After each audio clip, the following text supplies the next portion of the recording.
2√2x + 3 সমান 32 হলে x সমান কত?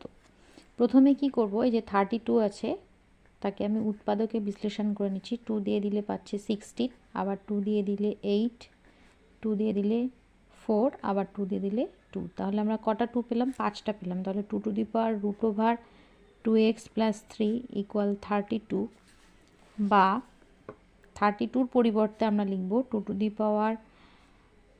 2√2x + 3 = 2⁵। এবার দেখো দুদিকে বেস একই আছে, 2 আছে, তাহলে ইন্ডেক্স অর্থাৎ পাওয়ারগুলো একই করে দেব, অর্থাৎ √2x + 3 = 5। এবার দুদিকে স্কোয়ার করে দিলে আমরা পাচ্ছি 2x + 3 সমান 5 স্কোয়ার, বা 2x সমান 25 - 3। তাহলে আমরা x =